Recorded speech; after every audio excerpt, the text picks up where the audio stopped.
उत्तराखंड भूगोल के लेक्चर 4 में यानी L4 में हमने दून क्षेत्र एरिया को समझा था, उसके स्ट्रक्चर, उसके कुछ फिजियोग्राफिक फीचर्स की बात की थी।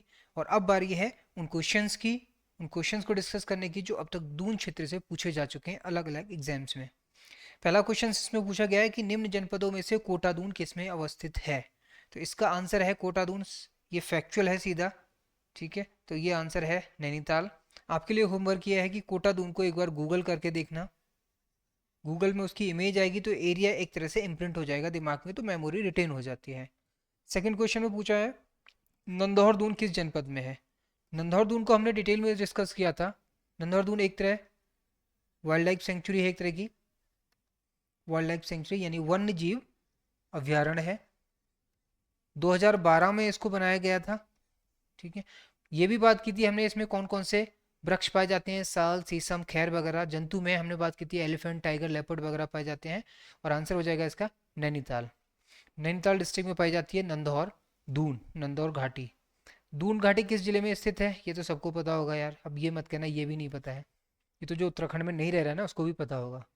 और अगर कोई ऐसा है जो उत्तराखंड में है उसको दून घाटी कहाँ है ये नहीं पता, तो सामने मत पड़ जाना। इसका आंसर हो जाएगा देहरादून। ठीक है, आगे बढ़ते हैं।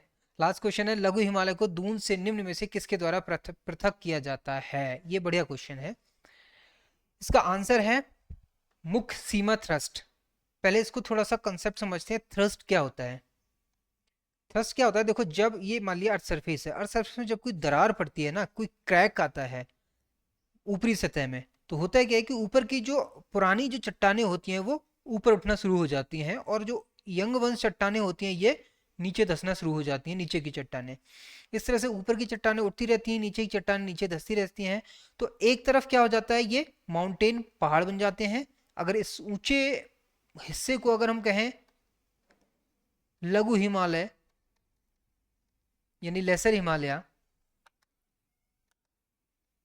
ठीक है, तो ये नीचे का जो रीजन हो जाएगा, ये वाला पोर्शन हो जाएगा, ये हो जाएगा दून यानी कि घाटी। अब आगे समझ में। ठीक है, तो अगर इसको हम दून घाटी माने, तो दून घाटी जो बनी है बेसिकली इसी तरह से बनी हुई है, और इसीलिए दून घाटी लेसर हिमालय से मुख्य सीमा थ्रस्ट के द्वारा पृथक होती है या अलग होती है। अच्छा, एक रीजन और भी है इसकी वजह से। इसी की वजह से इसमें भूस्खलन बहुत ज़्यादा होता है। किसमें, दून घाटी में। दून घाटी में हमने बात की थी कि इसमें जो भूस्खलन की जो घटनाएं हैं ये अधिक होती हैं। उसकी वजह यही है कि इस घाटी में, घाटी की तरफ जो लेसर हिमालय का जो सतह है, सरफेस है, ठीक है, यहाँ से अक्सर भूस्खलन होता रहता है। और इस भूस्खलन के कारण ही क्या होता है इसमें, मतलब कह सकते हो कि